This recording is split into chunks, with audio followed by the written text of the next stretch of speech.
Nigeria. Dr. Moses Paul is an obedient member and team lead, Free Nigeria Movement. Good morning, sir. Doctor, are you there? Good morning, and it's good to be here with you this morning. Thanks for joining us. So yesterday we had a news from the House of Assembly, from the National Assembly, and the bill was passed. The increased bill was passed yesterday, and we had the. Let me just give you a rundown, a little of what happened, what the bill is all about, the increment and the rest of it. We have. Okay, we have the statutory transfers, 3.65 trillion naira, debt servicing, 14.32 trillion naira, recurrent non-debt expenditure, 13.6 trillion naira, and capital expenditure, 23.96 trillion naira. The bill was approved, and the sum of the bill was 54 trillion 990 billion 165 million 355,396 naira. So, Doctor, what do you think about this current bill that was passed yesterday? Do you think actually it's going to do what it's expected or what Nigerians envision it for? Well, to be quite honest, I don't have faith in this administration as much as I pray for this regime to work. Because if the regime should fail, it means that we have failed as a nation and as a people. But looking at the way the regime, the ideology of this regime and the way things have been done, I don't see how anything is going to work. You know, you can see how our debt has incrementally risen beyond any measure in history. Everything is being increased. The citizenry are completely being weaponized with the increment of taxation on almost everything. You know, like somebody told me yesterday at the airport, very soon we'll start paying even for the air we breathe. There is nothing wrong with taxation, but do you tax poverty? And I can tell you, I had the opportunity to just have returned back from Indonesia in the last 2 days, and so it's quite conflicting, but it's also important to understand. It was almost unbelievable to see that Indonesia, that has just about 280 million people, Nigeria has about 230 million people, you know, so in terms of multi-ethnicity, multi-religious, the diversity of, you know, of people, we are very comparable with Indonesia, you know, and to see the level at which Indonesia has grown. I traveled with His Excellency Mr. Peter Obi to understudy, you know, the different ministries from health to education to the ministries of villages and development of marginalized communities, and visiting with very high former government officials. And it was humbling that the Ministry of Education alone has $40 trillion for her budget. It will shock you to know that Indonesia has overcome, it has the best health insurance scheme in the world. Everybody in Indonesia is insured. I mean, I thought it was America, you know, but returning back to see that. And I'm saying this in line with what we're talking about and looking at our budget and how our leaders are attending to the issues. Do they really even understand what the stakes are? I was shocked to know that in Indonesia, they do not export their raw materials, the nickels and everything they have. Every raw material would at least be processed to 50% before export. And we don't want to go through the exportation ratio of Indonesia, but it's completely out of the box. And it was so interesting to see, you know, you have this, you're going through emotions that you cannot describe, that in the 70s, in the 60s, in the 80s, Nigeria was doing a lot better than Indonesia. But in the 90s, having concentrated on what is required, on health, on education, on infrastructure, and cutting down the cost of governance and concentrating seriously on fighting corruption. You have ministers, you have PAMSECs, you have directors in jail as we speak in Indonesia. You know, you make a mistake, you're going to jail straight. You know, so you can see that our budget could even be 150 trillion. That's not the issue. The point is that how are they going to cut down on our debt ratio? How are they going to improve on the promises that have been made? Looking at the body language and how this government is structured, nothing is going to work, and the citizenry are going to continue to be impoverished. This is where the problem is. So, okay. So, Doctor, don't you think that we're going through a refining period in this country right now? There is no refining period. If you are owing your landlord money and you can't pay your rent, but the landlord is seeing you are buying new cars every day, you are doing a one-bag party, you are closing the street every day, how do you think the landlord, how is the landlord supposed to treat you?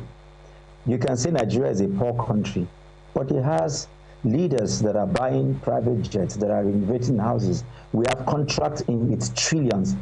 Our intercity roads are not done, but yet we are doing Calabar, Lagos, Calabar road. We're spending trillions of naira. We're creating pockets of holes for people to steal. You know, you are looking at the other day, the about 160 billion naira that could not be accounted for. I don't have the details right now, but I know that I made a posting about it. You know, that they said the government is unsettled. The one that Syrup took the government to court. So when you have issues like that, you're looking at what is happening from the state government to the federal. We're not going anywhere. When you see somebody says he's going to Lagos, but you can see him driving to Sokoto, and he's telling you that he's going to Lagos. How is that going to, is that not complete madness? This is what we see with this regime. All right, Doctor. So far, from your perspective as a Nigerian domiciled here in Nigeria, would you say that the government has lived up to its promises, especially in areas like economy, security, and governance? I mean, you know, as I know, House members, State House members of Assembly are being killed every day in Nigeria. As we speak right now, I'm just on my way to go. We're going to bury Honorable Azuka in Anambra State. You go to the north, people are still being kidnapped. I mean, the level of killing is still, I mean, and they come out to say different things. I don't know about you, but I know too many Nigerians who cannot eat food even today. So are you talking, what economy are we talking about, and what security are we talking about? Can people travel freely on Nigerian roads? I don't know what to say, but we all live here and we can see the reality before us. Okay, Doctor, also, this increment in our budget, the federal government has said is for industrialization. Isn't it only fair for us to give them the chance to be able to prove that, okay, this budget can actually work? Because from the first budget, we had it as budget of restoration. So it feels like all the pains we've been going through with the president saying there's a light at the end of the tunnel, probably or possibly we are gearing towards that light. Don't you think so? Renewed Hope budget is still yet to be unbundled. I would expect that the Renewed Hope budget should have been at least renewed some hope. Maybe your hope is renewed, mine is not, and many Nigerians' hope are not. We are still in multidimensional poverty. Over 150 million Nigerians can still have their basic, amenities. I mean, I see USH in Ibadan.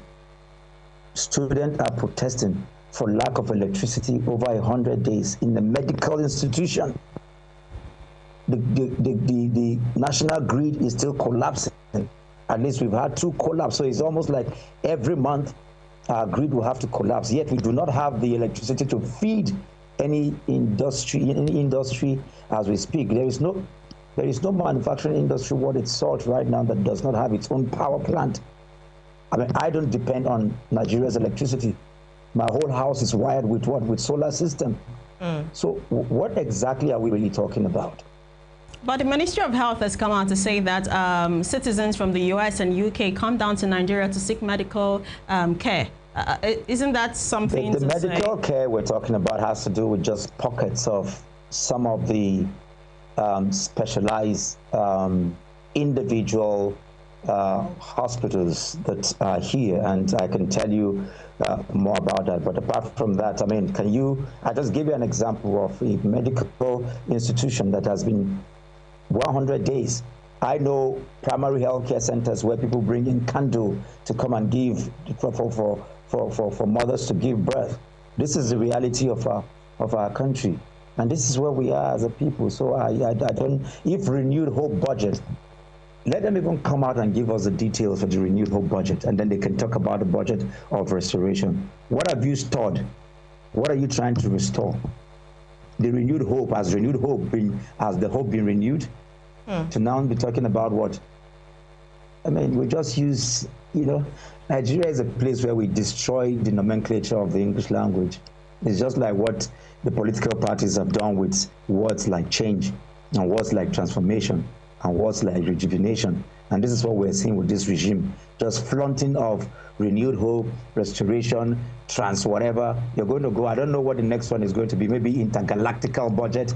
Maybe they'll tell us of a budget that they're going to go to the Mars and the moon, just flaunting all kinds of things that do not take us anywhere, just to bamboozle the people. I don't know what it is for, but I've been to nations and countries where it's about servicing, it's about humanity, it's about the people. The concern has to do with the Nigerian people. This is what we expect. We're not asking for too much. We want our country to move forward. Our young people are not engaged. There is no job. There is no security. There's no light. This is the reality of our country. All right, Doctor, I'd like to ask you, considering the fact that you're a member of the Obedience and then also a team lead for a Nigerian movement, some Nigerians have said that, moving now to quality of opposition politics in Nigeria, some Nigerians have said that opposition politics in Nigeria lacks strategy and unity. Do you agree? Well, I think we're evolving as a nation, and we do not have, in my own opinion, we don't have what you call a political party. Even the APC, the PDP, the Labour Party, they do not exist in the terms of ideology. When you look at the Republican or the Democrats, these are parties that are there. It's not just the nomenclature of their names. If you ask anybody today, what is the ideology of the APC? What is the ideology of the Labour Party? What is the ideology of the PDP? These are just special purpose vehicle for seizures of power. They're just there for people to just use. So we do not have ideology in terms of political parties. Maybe now with the Obedient movement, which is a movement, which is not even a political party, we're beginning to see a conglomeration, a collage of people who believe. And maybe in a few years to come, we can have political parties that are driven by ideology. And so on the backdrop of that, when you look at what is happening with the opposition, we have individuals who are opposition leaders, like Mr. Peter Obi, who constantly is challenging the government based on issues. He's talking, if you look at his tweets in the last 3-4 days, where he's challenging, because of the meetings that we had in Indonesia, he's talking to the critical areas of governance, of health, of education, of our institutions, with the INEC, and several other places. These are opposition leaders who mean well for the country and who want to ensure to see that the country grows in these critical areas of development. Aside from that, the political parties, and given the political, the materialistic tendencies, that is grappling our people. The oppositions, in terms of political parties, they're not there. So I totally agree with that, but we're hoping that we'll be able to move from there, because without an viable opposition, we can't truly hold the current regime to account, to do the needful. So it is important, even for the regime, that we have a viable opposition party. This is really, it's a vital component of governance, and it's very important, for us as a people. Okay, from what you said thus far, you said the APC, the PDP, and the Labour Party, they do not have an ideology, or most persons can actually talk about the ideology. Does it mean that the rumor that's been flying around saying that the Obedience are planning to exit the Labour Party into the ADC, is this true? Can you certify that? The Obedient movement is made up of multiple millions of different mega and small-scale support groups, for clarity. One of the support groups in the Obedient movement is called the COBDEM.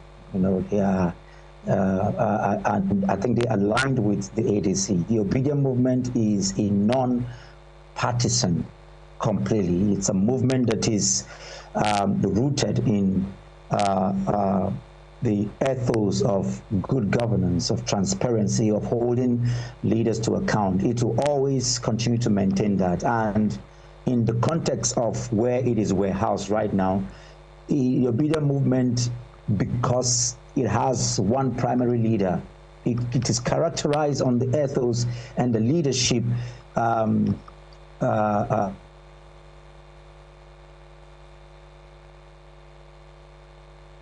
Okay. Technology. Yeah. Before that went off, I was just. And as of today, Mr. Peter Obi is still with the Labour Party, and so that's where the Obedient movement are. They are in the Labour Party where Mr. Peter Obi is. They are not necessarily members of the Labour Party, but they are where Mr. Peter Obi is. So wherever Mr. Peter Obi is, that's where the Obedient movement is. There is no question about that. There is just in clear terms to give clarity to what the Obedient movement are and where their total allegiance and loyalty are. All right, we've heard that. So I'd like to ask you, what are the ideologies that drive the Obedient movement? The Obedient movement, like I said, is driven on the ethos of good governance. It is about transparency. It is about accountability. The Obedient movement just wants to see a new Nigeria. It is beyond political parties, religious affiliations, and whatever tribal affiliations. It is a movement that is anchored, on deliverables of what is required for good education, for health, for security, for every Nigerian. That's any Nigerian, from a child of nobody can be somebody. This is what the Obedient movement is about. And the characterization of who Mr. Peter Obi is, you hear he talks about compassion. He talks about the 5 C's: compassion, capacity, consistency. Those are the values that drives the Obedient movement. And these are what is characterized on the integrity of Mr. Peter Obi. This is what the Obedient movement is about. It's not about party affiliation. It's not about religious affiliation. It's not about, anything else than to see a Nigeria that works for everybody. This is essentially what the Obedient movement is about. It is rooted, it is grounded on this ethos, on this characterization, to ensure that we have a Nigeria that is based on meritocracy, not on where you come from, not on your state, not on your religion, but based on your merit, what you can deliver as a person, to ensure that it guards, democratic ideals, to ensure that the Nigerian, that is a collective entity and a home for everybody. This is what the Obedient movement is about, to ensure that we go into elections that do not, we're not labeled with thuggery, with vote buying, to ensure the characterization of hard work. This is what the Obedient movement essentially is about. This is more like something we've heard before. When the APC came, they said it was changed. Now the Obedient movement is saying it's a new Nigeria. What exactly can we use to actually assure Nigerians that this particular movement that is coming up is going to be different from what we've been seeing, what we've been experiencing, because all these you've been talking about, we hear them doing political campaigns every now and then, especially when elections are drawing close. So it's something that we are used to, we hear it often. What is going to be different about this obedience movement? It is completely different. You saw what happened during the 2023 general elections. Obedience were shot in River State. Obedience were burnt in Kano. Obedience were beaten from their polling booths in Lagos. They were punched in their eyes. Obedience kept still. They were in queues, they were in lines for hours, some literally for days. That's the difference. You didn't see Obedient going and snatching and grabbing and running away with ballot boxes. The difference is already clear. Even when the IREV was unplugged, Obedient didn't burn down Nigeria. We led protests for 21 days in Abuja without a single person dying. We led protests to the National Assembly, to INEC, to different institutions, to the Embassy of America, of Britain, and Canada, and all the places without vandalization. Because this is what the Obedient movement, what we preach is what we do. That is why you see Mr. Peter Obi did not call for chaos. And people are calling him left, right, and center. He is a gentleman to the core. We believe in doing what is right democratically. This is the difference. You see Obedient movement. You saw all the elections that happened, even in Edo State, in Imo State, where you have gargantuan rigging and buying of votes. Jets are landing and people are sharing. The APC and the PDP were sharing 30 to 40,000, 10,000, 15,000, caught on camera. Did you see the Obedient engage in that? This is the difference, because we're not here for we're not just about seizing power. That's why you hear Mr. Peter Obi continually will say, if they want us to come together to merge, to seize power, I'm not a party to that. What are we going to do to be the difference? This is the difference. Obedient movement is the difference. Mr. Peter Obi is the difference. We don't believe in the tenets, in what has brought Nigeria to where it is. We're bringing a higher standard. We're not there for toggery.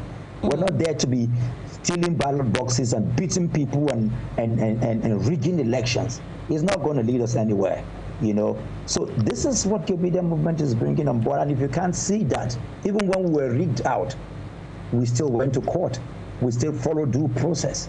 This is the difference we're talking about. All right, Doctor, the Obedience movement seems to be built around the personality of Peter Obi.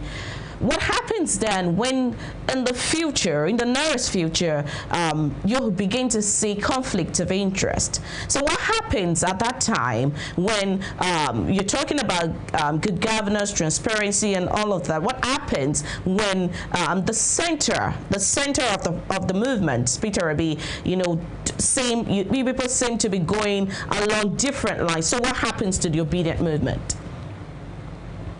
That's never going to happen. It's like saying that every movement is built around ideologies and is built around the characterization of individuals. Whether you talk about the civil rights movement, or you talk about the Mahatma Gandhi movement, or you talk about different movements, the apartheid movement, they're always built around individuals, whether Mandela, Martin Luther King, Mahatma Gandhi, or different people, it's already defined. The ideas, the ideology is already defined. And so there's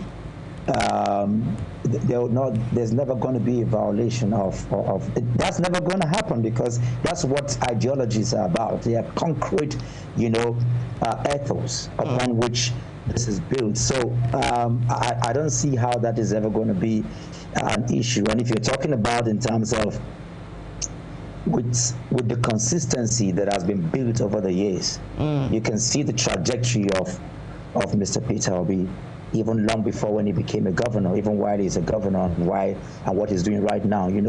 Because of politicization of issues, a lot of people go about lying and trying to, you have a lot of paid agents who try to malign, to misinform, in the age of social media, to misconstrue people. But when you follow through the lines, you can see, like I tell people, if you go and see while he was during his tenure as governor, You saw the milestones that were achieved. You know, Anambra was said to be the most peaceful state at that time. Just Google it. The IG of police was the one that said that in 2014.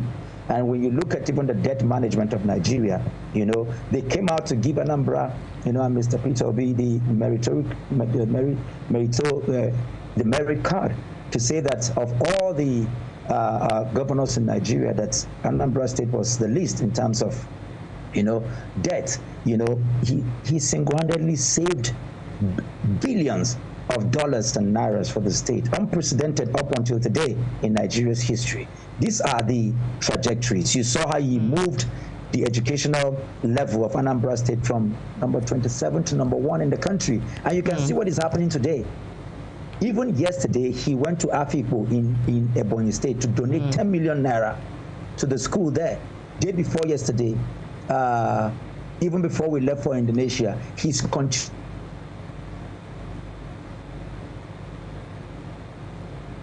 Okay. That's technology again. Yeah. And, well, nearly done that. Okay. Last year alone, over in Nigeria. This is forward. So you can see the compassion. Well, you can see the compassion. You can see the consistency. You can see the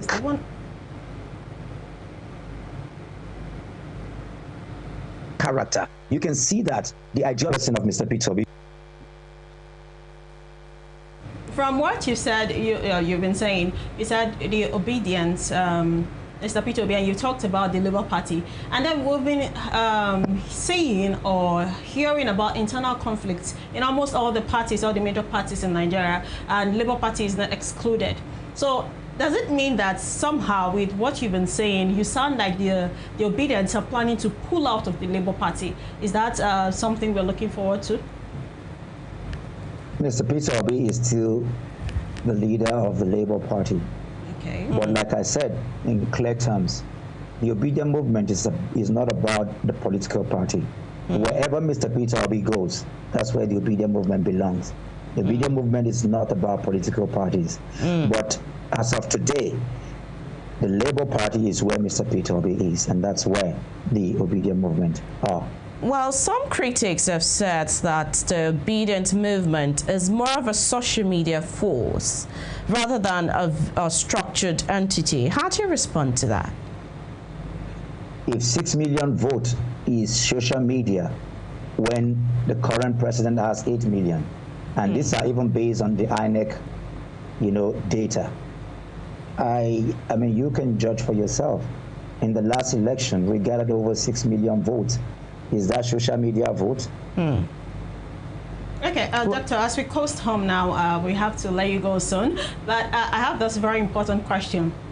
You said, Mr. Peter Obi said he's not going to participate in mergers if it's just about power.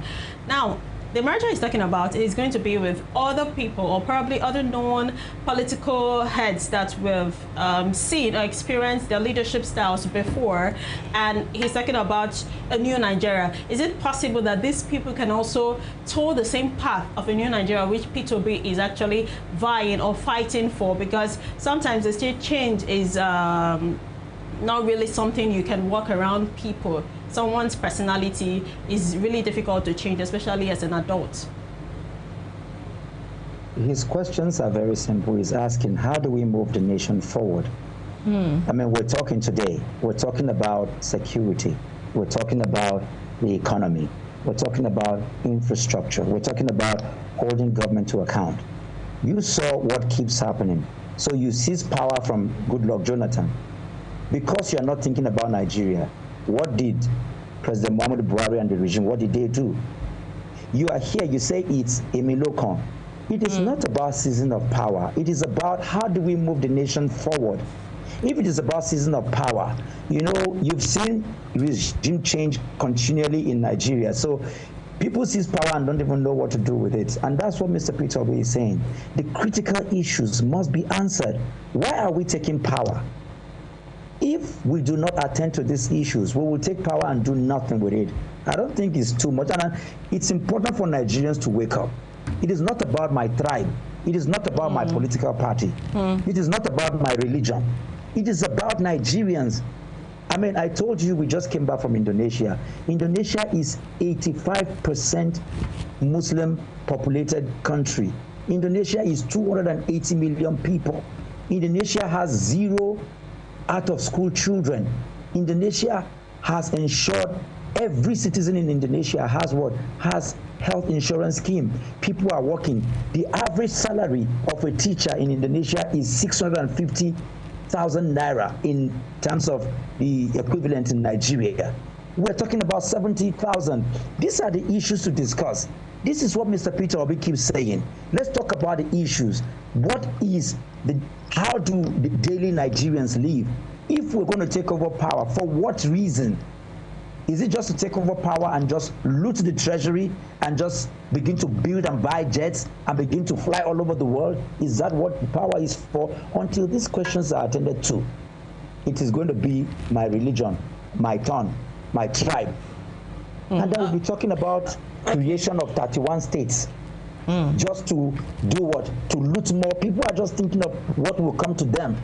These people don't love Nigeria. They're just thinking of season of power. And Mr. Peter Obi is saying, I will not be a party to anything that will continue to impoverish Nigerians, to continue to put Nigeria where it is.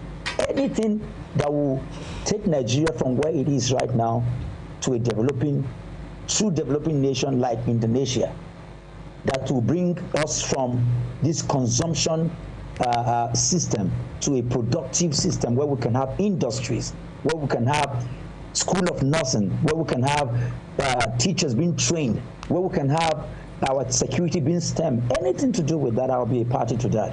Anything else, I don't want to be a party to just season power for season power's sake. And I think Nigerians should wake up and support this, because this is what we want, regardless of where we go in the face of the earth. I mean, look at what is happening. Nigerians are being deported from all over the world now, you know, with what is happening. So it's time for us to ask the critical questions and fix our country. This is what we're talking about. Any merger that will not lead us to that, it is null and void. Well, all right, Doctor, we're already running out of time, but I'd like to ask you before we go, looking ahead to 2027, as of today, Peter Obi is still a member of the Labour Party. What is the Labour Party doing to strengthen its position? I can talk about what the Obedient Movement is doing. All right, please go ahead. You have to invite. You can talk about what the Obedient Movement is doing. You can invite the Labour Party spokesperson to tell you what the Labour Party is doing. But I can tell you that we are working behind the scene. We're putting Dr. Yunus Satanko, who is the national coordinator of the Obedient Movement, you know, is working around the clock to ensure that things are done. And I would like you to also invite him here so we can, as the national coordinator, to be able to give you the tidbits, you know, and bites of what's going on, you know. But I can assure you that we're working around the clock daily to ensure that come 2027 we participate and do the needful and ensure that we have a change in governance. Okay, thank you very much, Dr. Moses Paul, Obedient member and team lead, Free Nigeria Movement. We've been speaking to him matters concerning the economy, and then we drifted a little into political parties and how it's been going on in the country. Thank you so much for coming on to talk with us and to enlighten us on certain things. Thank you. All right, to our dearest viewers, we'll be going on this short break right now, and when we return, we'll have another package for you, so stay tuned.